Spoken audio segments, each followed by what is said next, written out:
Welcome back, everyone. This is another episode of TrekWars at OSU, that's Oregon State University. My name is Dr. Joseph Orosco, and I'm a professor of philosophy at Oregon State University in Corvallis, Oregon. I'm also the co-director of the Anarres Project for Alternative Futures. The Anarres Project is a forum for conversations, initiatives, projects that imagine a future free of exploitation, domination, oppression, war, and empire. One of our projects that we maintain at the Anarres Project is TrekWars at OSU, in which we examine major sci-fi universes such as Star Trek and Star Wars to help us make sense of developments in our current social, political, and economic life. Today, a discussion about Star Trek and empire. The idea of space empires is one of the oldest tropes in science fiction, going back probably to the beginning of pulp science fiction stories. And empires within Star Trek are, of course, quite common. We have the Klingon Empire, the Romulan Empire, the Cardassian Union, which is an empire, and the Dominion, of course. But Star Trek has always portrayed the empire as a force to fight against, to challenge, to confront. The Federation is the future of humanity. Our guest today is Dr. Leigh McKagan. She is a professor at Virginia Tech who teaches history, and she just finished her doctorate this year and wrote her dissertation on Voyager and imperialism. And so we've invited her to talk a little bit about her work and to talk about the ways in which she finds stories of imperialism in her work, especially considering that empire is one of these things that's always been thought of as a feature of enemies or people who are unfriendly to the Federation. So today, a discussion about Star Trek and empire. So welcome, Dr. McKagan. I appreciate you being here today with us. Thank you. I'm looking forward to being here as well. I appreciate it. Well, let me say first a couple of things. One is congratulations on getting your doctorate this year. Thank you. Thank you. Yeah, and congratulations on doing it on Voyager specifically, which we'll talk about in just a second. Yes, it was a lot of fun. Yeah, this has been a fun week for me because I did earlier a discussion about Voyager and ethics and public health. So this has been my Voyager week. A good week. Yeah, wraps it up. And plus, I've thought about this is my celebration of the 25th anniversary of the premiere of Voyager this year. And so I'm doing this kind of celebration, it appears. Even though, as I mentioned to my previous guest, Voyager has never been one of my favorite series, but as I've been getting more into it and watching more, partly because of the influence of different folks like my previous guest who I was talking about, who teaches a class on public ethics in healthcare. Nice. She has really found a lot of usefulness in Voyager. And then reading some of the interviews that you've done about your work have really inspired me to sort of do much more work in thinking about Voyager. So thank you. You're welcome. So I'm excited about this. But let's get started in talking about your work in Star Trek. So what's made you a fan of science fiction in general? I know that you use science fiction in many of your classes and your courses. So why sci-fi in general for you? What made you a fan? Well, I've always enjoyed it. Really, is the short answer. As a teenager, I was a big reader, and I tended to gravitate toward fantasy because I really like big, epic world-building series and the complex, of course, Tolkien-inspired fantasy. Although I did enjoy also some science fiction, in particular reading female writers like Anne McCaffrey. Never really got into the classic canon, Dune and things, but I did really enjoy some of the longer series again, where there was more world building, and so the television series have really drawn me in ever since I was in college and started watching things like Farscape with friends. and was in time to watch the Peacekeeper Wars, when it came out, and watching Battlestar Galactica in the early 2000s. And shows like that really resonated with my interest in larger, complex worlds. And thanks to Netflix, I was able to dig into other series like Stargate and, of course, also Star Trek. Um, Yeah, so and I let's. actually, yeah, go ahead. No, I was going to say, but I mean, these are all great introductions into into the world. Were you interested in sci-fi as a kid, as a young person? Not really as a young person. I was more into mystery and again fantasy. But science fiction really engages with that. And when I was in undergrad, I took an introduction to science fiction and fantasy course. Oh, wow. And so I read a few things I knew and a few things I didn't, and was started to be introduced to the idea that you can really study these things and really think critically about them. And science fiction in particular is so fascinating because of the very clear allegories and metaphors and social and political commentary that they don't try to hide. And so I've always really been interested in digging into what are they actually really trying to say with those avenues. So Well, very good, cool. yeah. So you started to become a deep dive fan into Yeah. different kinds of worlds.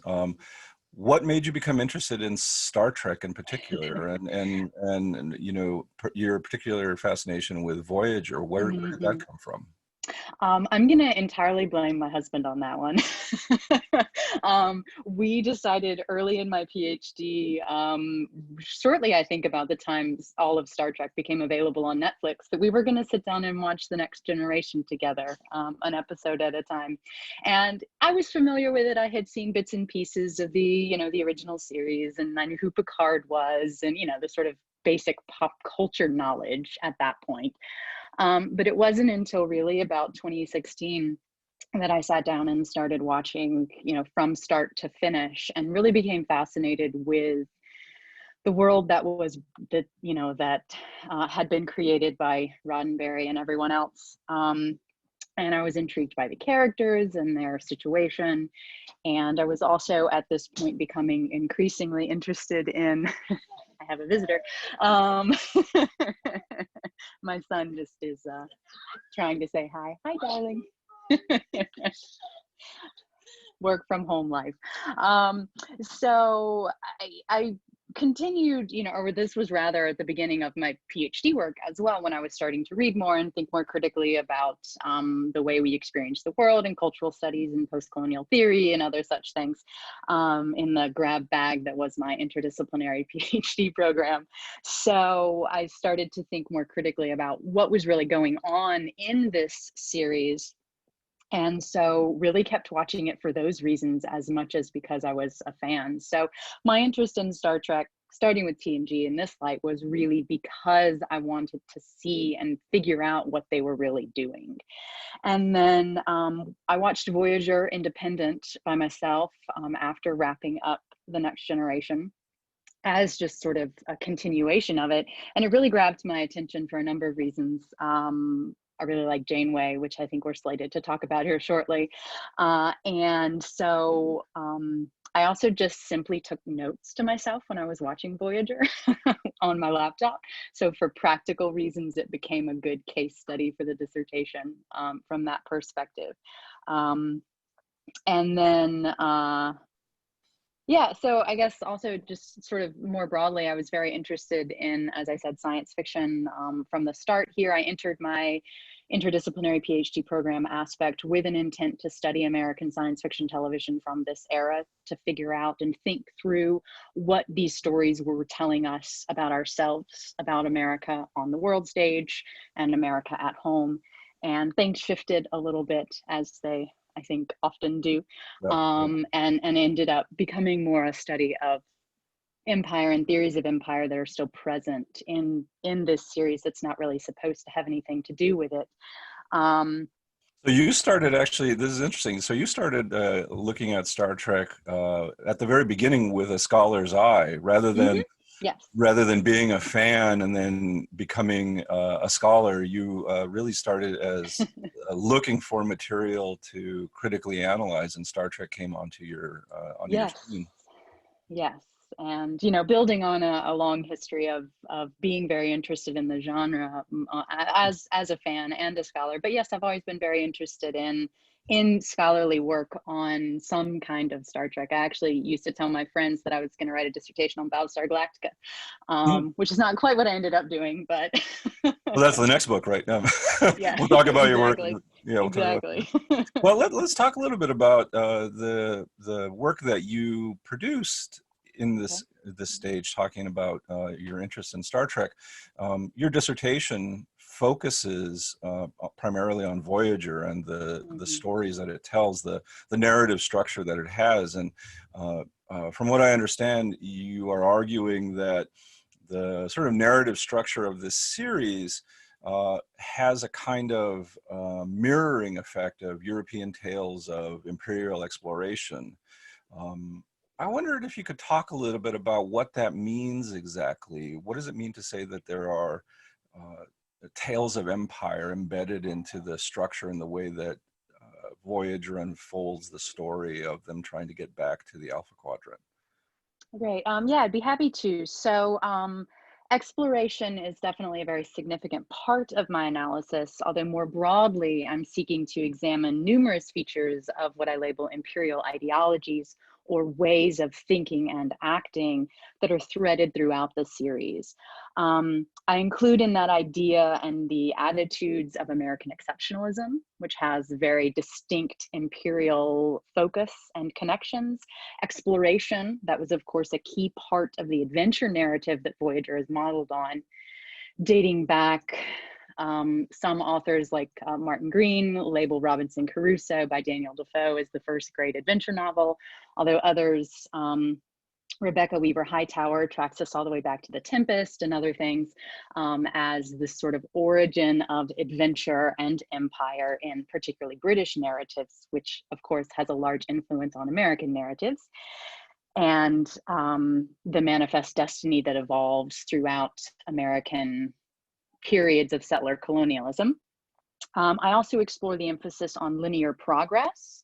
That is a much more 20th century, 21st century way to think about empire, wherein Western progress is, or progress is prescribed along very specific Western models. There is, for example, the episode Blink of an Eye in Voyager, I believe season 6, where they encounter that time warped planet, where time passes more quickly on the planet. And it's a fantastic episode because they watch this alien planet, 40,000 light years away, develop exactly the same way Americans did, including internal combustion engines and things. So there's this very formulaic attitude toward progress. And I also explore in a different chapter the creation of the safe home space within the foreign Delta Quadrant and the ways that Janeway serves as an imperial agent herself, even though women are often not seen in that light. So there's significant overlap here, and exploration and adventure definitely threads throughout the entire project. But throughout the whole thing, I'm seeking to explore different ways that these imperial ideologies are reinforced and maintained throughout the different features of the narrative, whether that's the entire story arc or a very specific character or a particular episode. So I look at different features or analyze different, take different analytical approaches to examine the thread of these things. And ultimately, my conclusion really is that through the continued emphasis on these imperial ideologies of difference, Star Trek continues to center the Federation and these ideas of liberal Western humanitarianism, which in many ways are very directly related to actions of empire. And through doing that, Star Trek is often reinscribing these into the future, this utopian future, in ways that we often don't inquire about too closely. Yeah, fascinating. Let me ask some specific questions about this. The overall big question, I guess, is whether or not you think that this emphasis on imperial themes is something that's particular to Voyager, or something that's Hmm. part of the Star Trek franchise in general. And I think that you sort of indicated that it might be Yeah. more general. And I might agree with you on this regard, because I think if you think about, for instance, for Roddenberry's original vision Hmm. for the original series, right, was the Western, which is imbued Yeah. with all of these different kinds of storylines of settler colonialism, and the themes about this, right, the entire idea of exploration, right, Hmm. is part of this kind of storyline.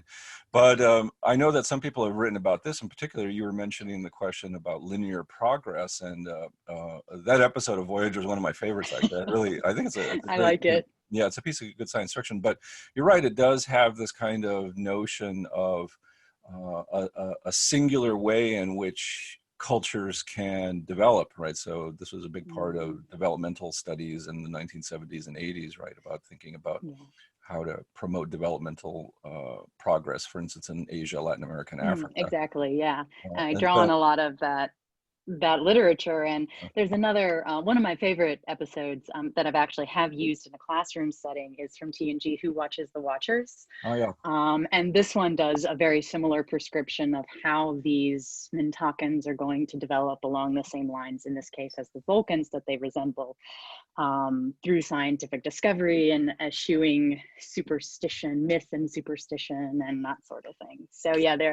these happen with regularity in different encounters in slightly different ways, which speaks to your earlier question of, sort of, do I see these in other series? And the very short answer is yes. Yeah, yeah. As the more I think about that kind of question, TOS in particular, I think was just rife with problems, because Yeah. they're always running into alternative Earth 2, which has Yes. aliens that have developed the U.S. Constitution verbatim or something like this. Uh-huh. Yes, But the like other thing like that, one does when you're an alien. right, exactly, and what I think is really particularly interesting, I've read some scholars talking about this. You see these kinds of stories that you're talking about really deeply embedded just in the opening montage for Enterprise, Yeah. right?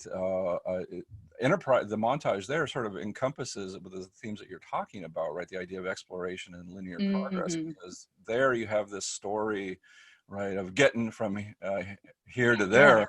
It's the story The great of, song. yeah, well, yeah, the much hated song with good reason. It's awful, but that montage is of the development of the U.S. space exploration program, right? NASA Yeah. all the way up to the Federation with no breaks. Never any mention of the fact that the Soviet Union were actually the first to start a lot of the pioneering. And then Hmm. it's just this continuous line of progress from the U.S. to the Federation in this kind of weird way. And so Yeah. that opening it seems like a perfect example of the kind of ways in which you're talking about how Star Trek reinscribes themes of Yeah. imperialism. Yeah, and it's interesting that we use this example too, and I actually really like Enterprise in a lot of ways.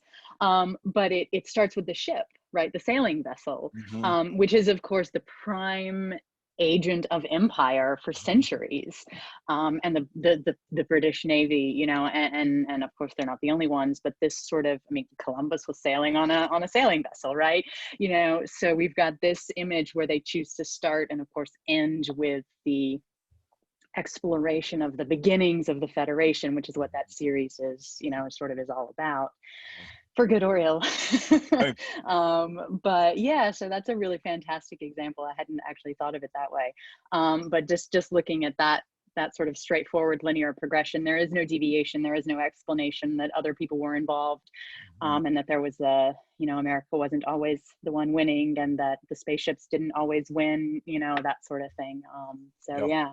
Yeah. No, very interesting. So, um, uh, talking about this kind of storyline that's in Star Trek, um, your dissertation focuses primarily on the ways in which these themes pop up in Voyager in particular.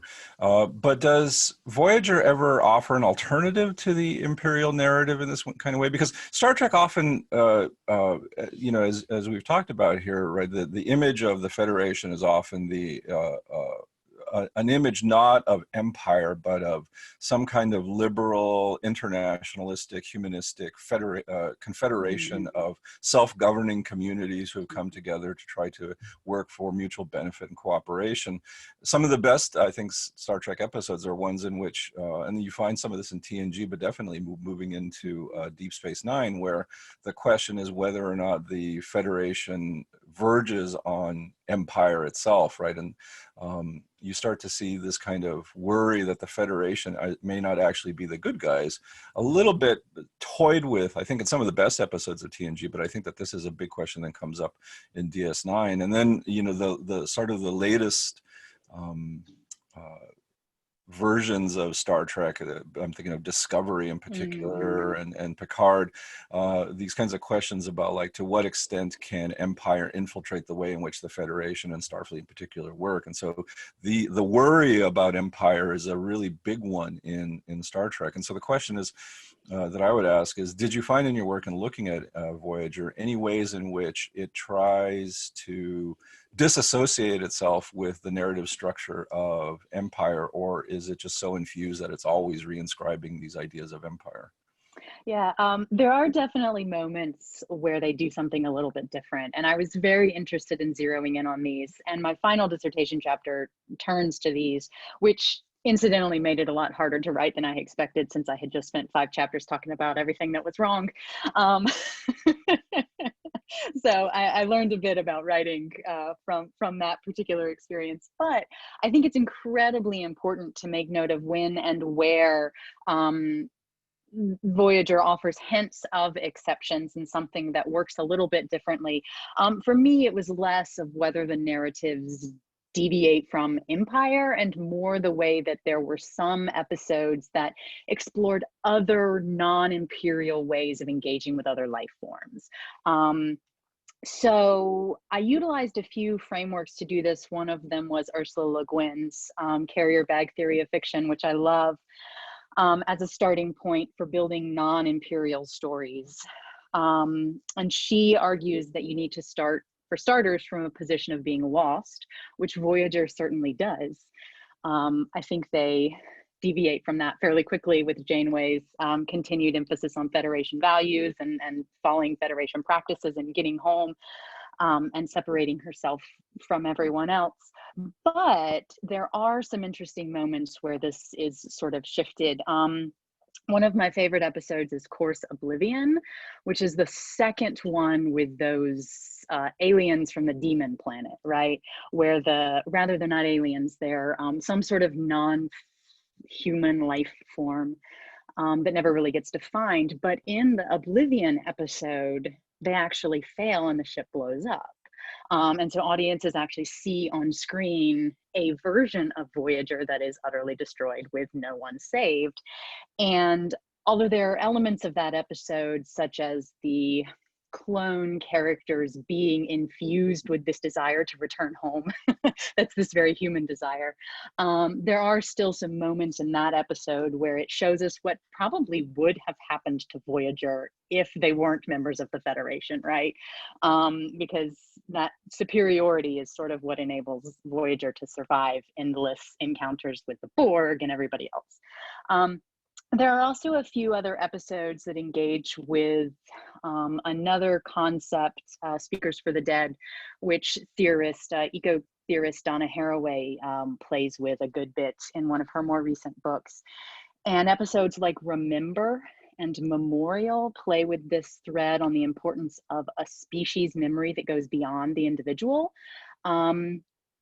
In the episode Remember, B'Elanna Torres is infused with the memories of the telepathic race about a horrible genocide that very similar to, you know, what happened in World War II and the Holocaust, very deliberately intended as such. And she ultimately passes those memories on in order to prevent that from happening again. So it's a very narrow way of looking at memory, but it shows some example and some playing with how to become a speaker for the dead in a way that might enable us to move beyond empire. The episode Memorial does a similar thing, and that's the one when they encounter the planet and everyone starts having these flashbacks to this horrible massacre that they didn't, were not actually involved with. And again, in a similar form, they take some responsibility for preventing this from happening again by offering, they shore up the battery of the beacon, and then they put a warning beacon out, that says, hey, you might not want to come here. Just a heads up. So there's some moments there that engage with some of these alternative ways of thinking about engaging with life, both long dead, recently dead, current, and future life as well, life not yet born. Although in all of these instances, the linear progress, the exploration, that the imperial narratives sort of do ultimately supersede these other alternatives.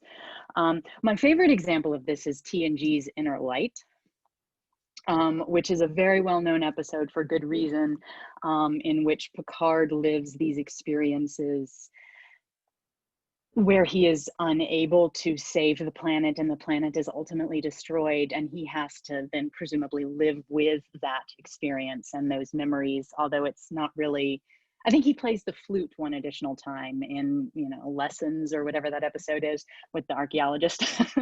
But there's some engagement with that, but not a whole lot, but it still serves to break some of those standard imperial narrative structures. So those are the episodes, along with a few others, one featuring Seven of Nine that I'm blanking on the title of right now, and a few others that do sort of give us something different, and that's really something that I'm interested in looking at more closely. Yeah, I have some questions about this. If Yeah. you want to ask about this, and so the big frame question I'd like to ask you is this one: in your looking at this work and thinking about the imperial narrative as an important component of Star Trek storytelling, is the Federation really an empire? Because as you're starting to lay this out, I'm thinking, yeah, I can see the ways in which you're talking about alternative stories coming out, and these glimmers of different ways of interacting that don't sort of recapitulate the ways in which European settler colonialism worked, particularly in the Americas. But I think about, I'm going to blank on the titles here, but I'm thinking about the TNG example of when Picard has to relocate the group of Native Americans from the Cardassian border. Yeah. And the Admiral essentially just tells them, get it done. We don't care about history. Just get it done this time. Yeah. And then the Maquis storyline in Mm-hmm. DS9 and the way in which Sisko essentially almost is willing to commit a kind of genocide in order to, when he's fighting with Eddington to get the Maquis to abandon this planet, he essentially, he doesn't just threaten, he goes about wiping out an entire planet's biosphere in order to get at them, in order to fulfill these edicts of the Federation. Mm-hmm. So you see some places in which some really good guy characters, right, have to, they simply follow orders. Even though you feel they are morally torn, in this, they are willing to go ahead with the orders that come from on high that are questionably immoral. And so, again, the question would be, is the Federation an empire? Yes, is my short answer.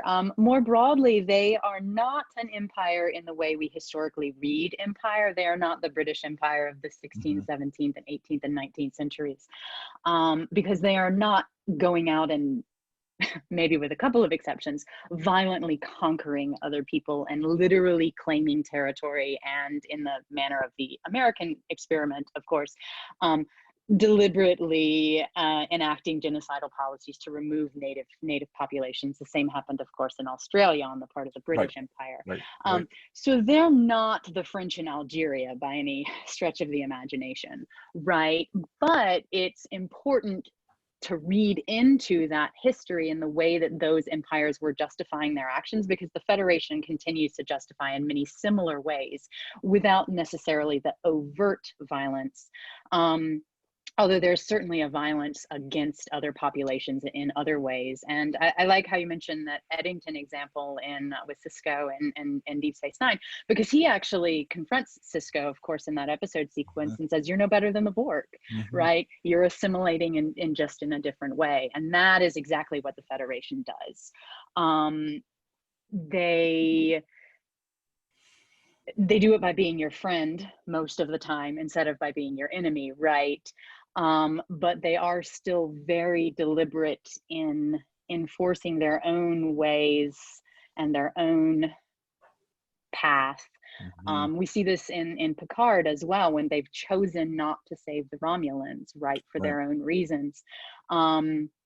And they have made a decision and everyone sort of has to toe the line, and that decision, of course, in this case does result in the deaths of billions and billions. Mm-hmm. So the Federation is acting with that power and with that imperial authority, yes, even Yeah. though they're, you know again, they're not as overtly violent, and they're directly contrasted with the overtly violent empires of Mm-hmm. the franchise, which you listed at the beginning, including the Terran Empire of the Mirror Right. Universe, Right. which are absolutely some of my favorite episodes, because and Enterprise did them several so well, and Discovery at the end of season one, where they but all of those episodes go out of the way to illuminate how terrible the Federation could be, and we're not like that.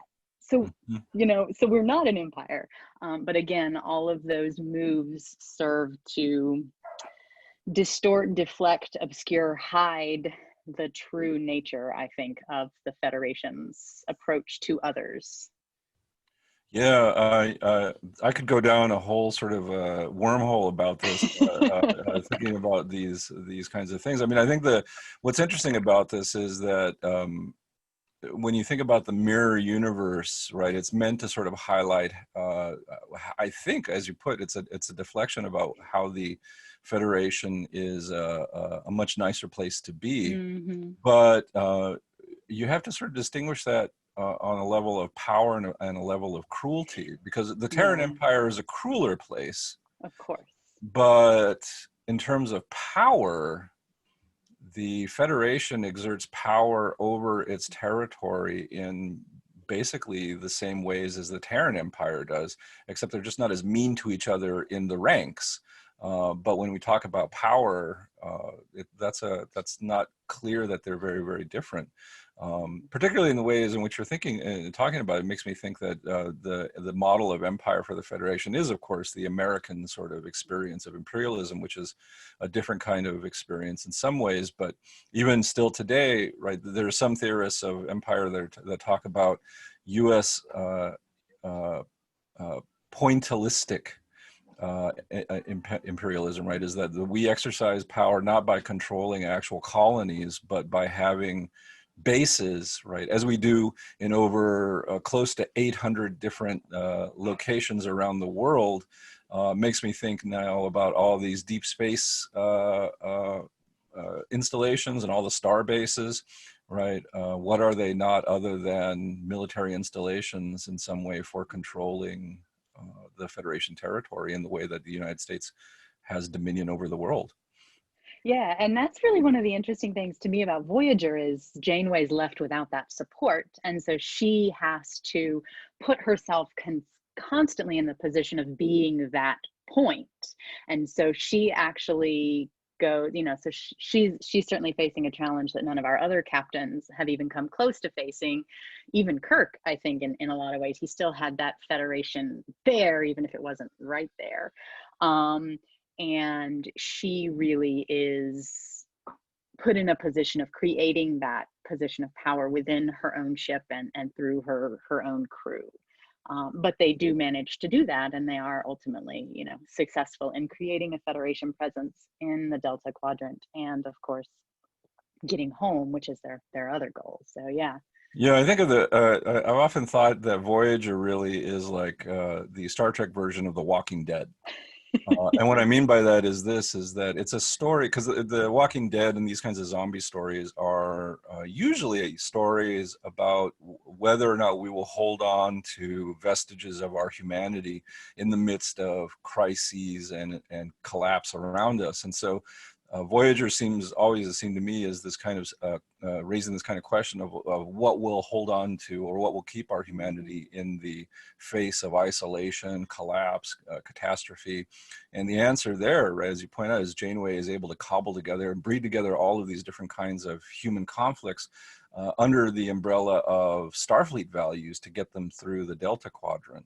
So she's able, through her leadership, to be able to provide some kind of sense of community that can keep people's humanity together. I think that's why I like Oblivion a lot. I'm actually working Yes. on some stuff to do a discussion about that one as well. Oh, okay. But I think that that raises a really big challenge, I think, to the whole sort of overall premise of Voyager. Is like, why didn't the real Voyager, right, quote unquote, not the clone Voyager, why didn't they break down at some point, just as, you know, tell Janeway, look, what are we doing? Why aren't we getting home? Why are we? Yeah. This is a big sort of question, I think, in a lot of Star Trek circles thinking about Voyager, is like, is Janeway really a good captain, right? Because of her holding on to these values and putting everyone at risk for the sake of maintaining this set of Federation values that we're now wondering about, like, you know, what exactly does this do? What kind of power is behind these values? This raises a question for me that I'd like to ask you about. Is, I know that you've said in interviews that your experience with Star Trek was largely through Janeway, and you admire her as a captain, as an important sort of character for you. What excites you about Janeway's role in the Star Trek universe? Well, you know, I for starters, I would really love to see what happens to Janeway after they get back, you know, and sort of see how she goes. I think she's in context of the universe as a whole. She of course serves a special and important place for her position on Voyager in the 90s. So I think that's incredibly important to note, that she was coming in, and Kate Mulgrew did such a phenomenal job of this, coming into an exceptionally male-dominated field and franchise, and really grabbing it by the horns and saying, "This is mine," and just never stopping. And she did that in a number of ways, both behind the scenes and, you know, behind the screen and in front of it. And so Janeway sort of personifies all of that. So so within the context of audience's engagement with the universe, I think she really definitely holds and deserves a special place for that. As far as the, you know, the universe more broadly, I think that she demonstrates to us um, what the Federation expects of its officers. I think she really personifies what the captain should do in this situation. And we do have this fascinating episode sequence when they encounter, I'm blanking on the name of the episode in the ship right now, but when they encounter the other Federation ship in the Delta Quadrant. Darn it, I'm gonna remember that later, under Captain Ransom. And he's not observed Federation policies because he's conducting these illegal experiments and sucking the life force out of these aliens, and you know, going mad and all this stuff.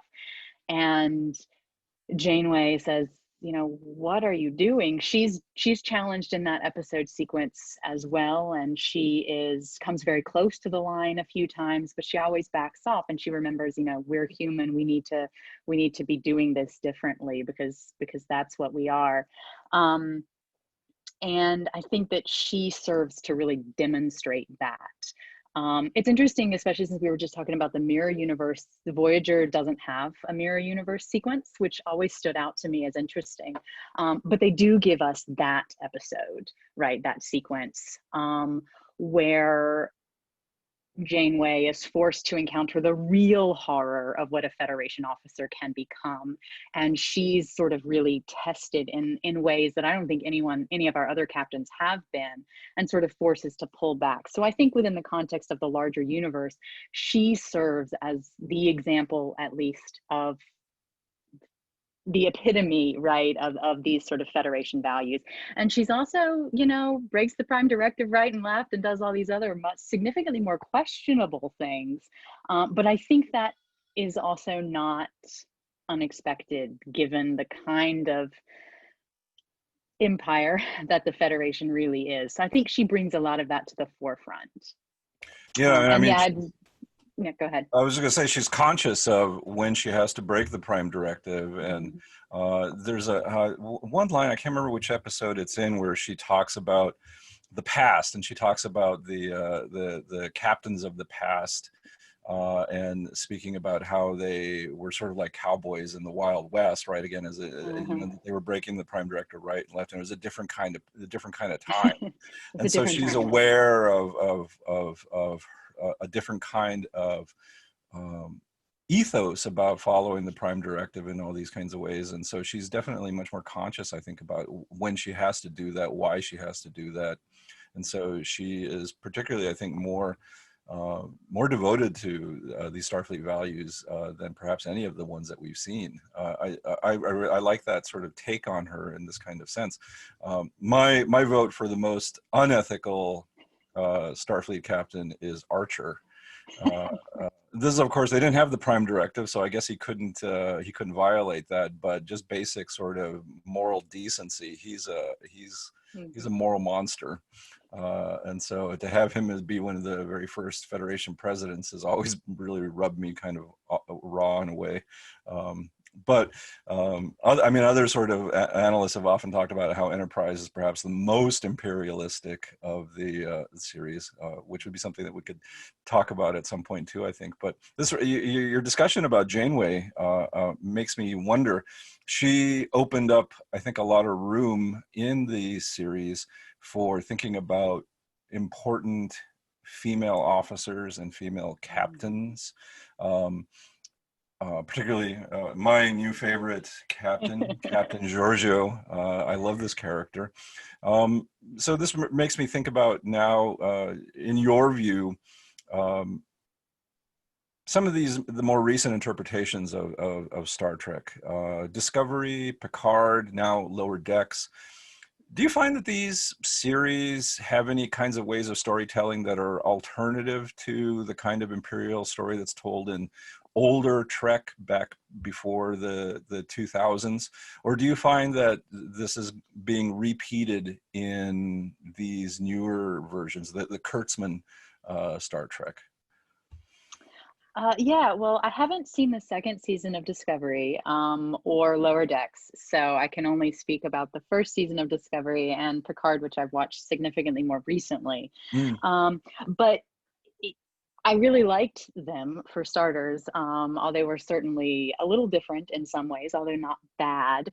I think, at least in my opinion. But I do think in large part that they continue to inscribe and reinscribe a lot of these same ideals in the power of the Federation, in the goodness of the Federation, particularly the second half of that season 1 of Discovery. As great as the Mirror Universe is and as much fun as they are, I think that throughout that, and the characters themselves even say over and over again, you know, look at what this is forcing me to do. I'm not this kind of person. I'm a good person. Our Federation is good.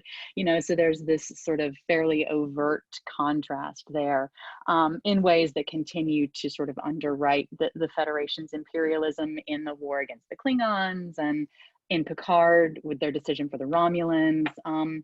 I think that Picard starts from an interesting position with the character the hero who has failed, which is a really neat place to start. I think they devolve from that fairly quickly because, of course, throughout the context of that first season, spoiler alert, I guess, if you for any audience watching who hasn't seen it yet, Right.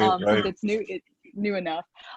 But he does, you know, of course, save the day with a little help from his friends. So, you know, they sort of fall back into that sort of heroic narrative, which is in many ways very imperial as well. Discovery centers on discovery, which is, and particularly from a Western perspective and Western science. I do think, however, that these shows are doing really amazing things for on-screen diversity.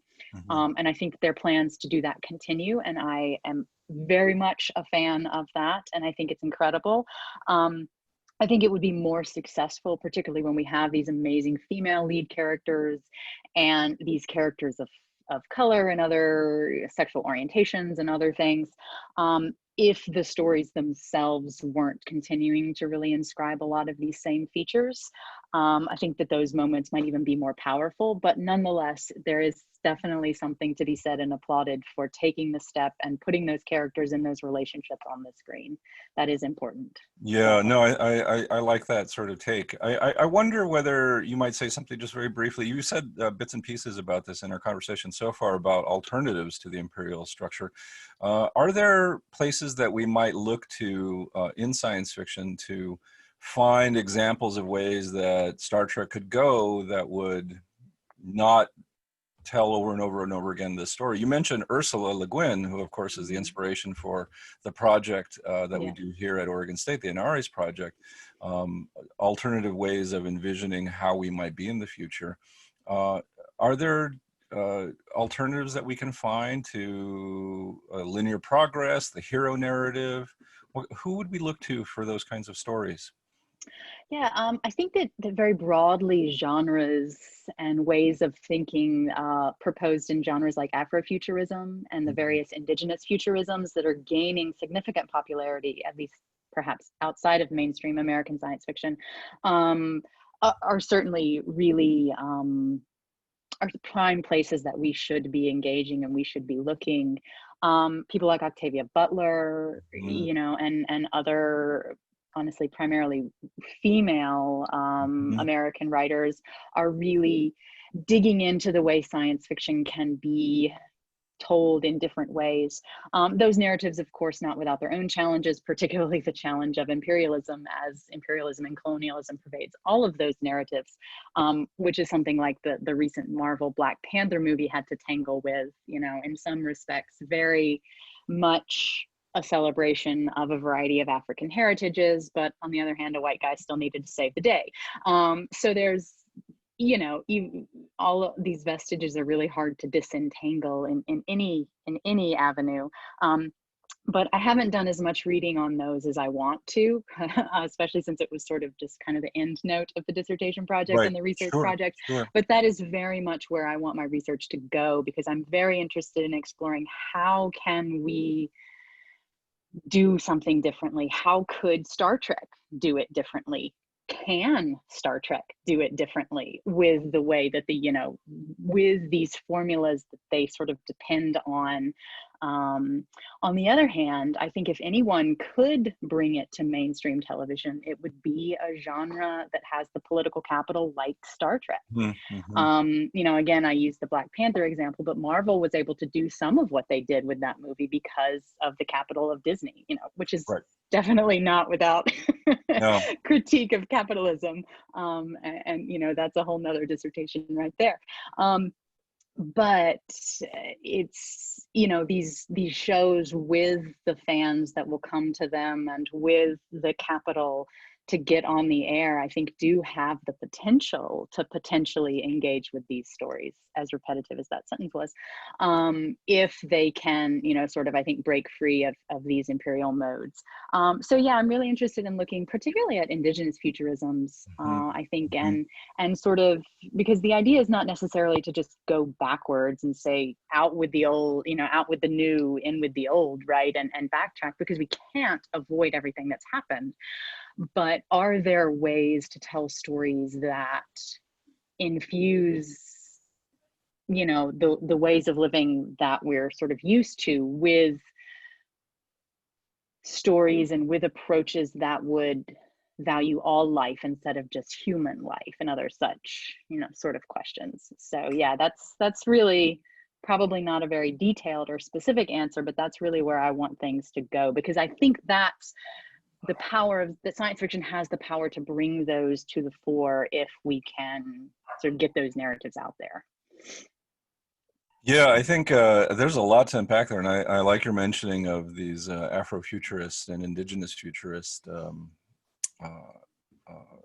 ideas. I think that this is going to be a big resource, and for imagining alternatives in these kinds of ways. And one thing that I've been thinking about, and I'd love to sort of catch your thoughts on this at some point, is that I've been looking at the way in which Ursula Le Guin has a kind of version of the Federation in her work, right? The Yuccaman, Yes. and how she portrays that, and whether that's not an alternative version of the Federation that's not the Terran Empire, but perhaps might be a more non-imperialistic kind of version of the Federation. There's a lot of work that I need to sort of think about that with, but this has really inspired me to think that maybe looking at these kinds of ways in which these authors do world building in that kind of way might sort of get us away from the Federation. At some point, though, I think maybe in another year or two, I want to come back and talk with you to think about the new season 3 of Discovery, which is going to be, right, the spoiler alert there, right? Yeah. Rebuilding the Federation, perhaps, or something like this in the future, right? Star Trek being blended now with the other Roddenberry project of Andromeda. So this question Yeah, about that one what has the happens. potential to be quite interesting, and to see Yeah. if they're willing to jettison some of the perhaps more overtly imperial natures of the Federation. And it is absolutely true. And one of the reasons I love these epic series universes is because they do change with the times, and they're so reflective of what's really going on in the world, and yet also still beholden to the the modernity of television and other such things. So I'll be very interested to see what they do with that. It's next on my list now that I've finally got a chance to watch Picard, and to go back and catch up on season 2 of Discovery, so that I can dig into the third one, because I'm super intrigued to see what they do with it. I'm dubious of whether they'll really remake the wheel, as it were, but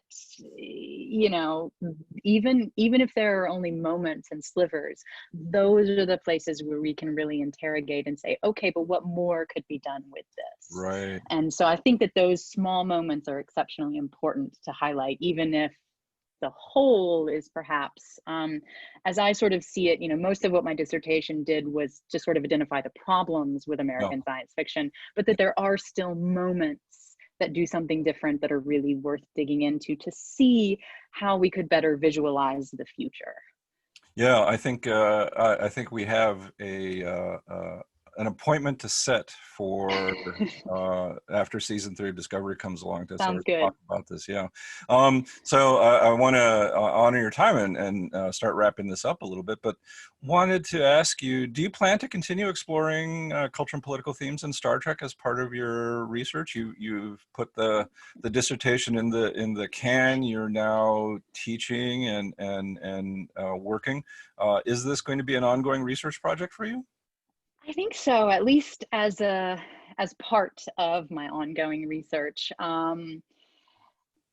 Again, because sort of, as I just indicated, I see this project as sort of me identifying many of the problems, and in order to engage with the solution, I don't think you can ignore the problems, right? So I think that anything that I do in the future, and of course the ideal result of this dissertation would be to eventually turn it into a manuscript or some publications or something of that sort, which I'm definitely exploring my options for.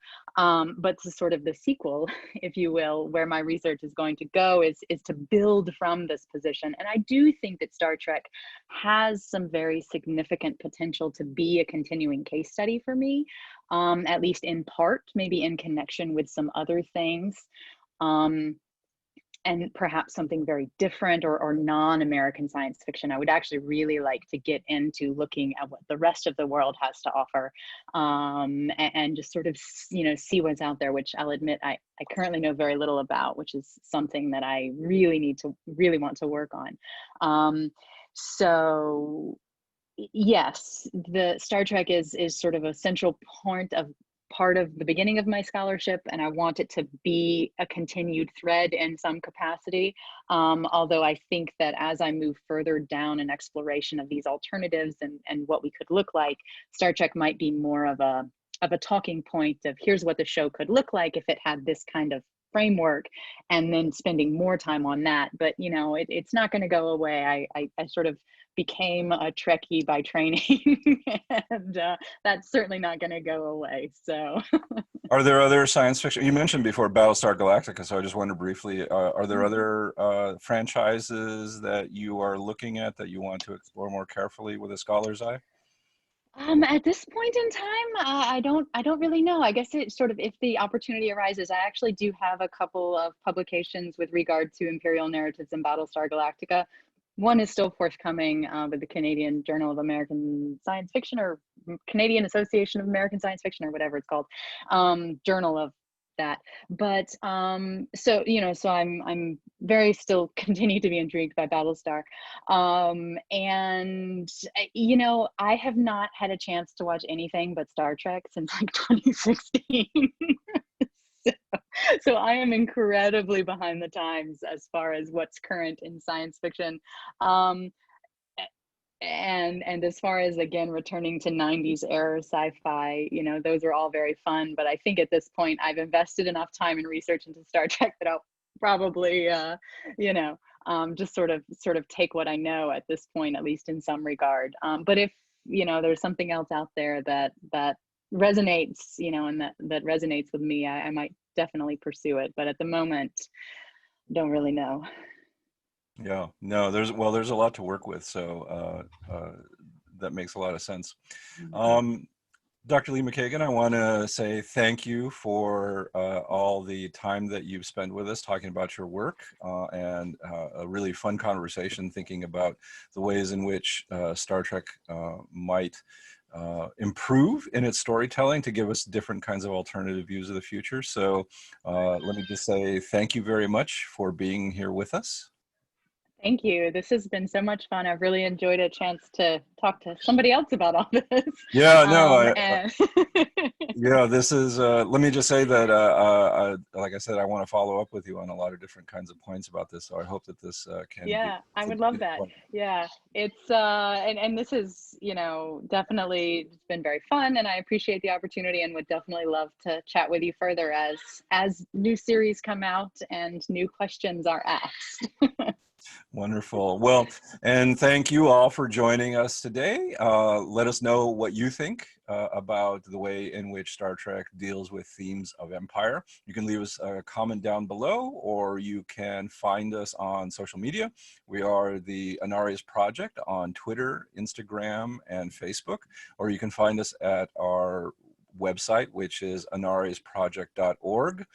Please take a look at some of our other videos and subscribe to our channel if you have a chance and if you'd like to continue with these discussions. But let us know what you think. We'd love to hear your opinions. So once again, thank you, Dr. McKagan. Hope to see you very, very soon. Thank you so much. Live long and prosper. Yes.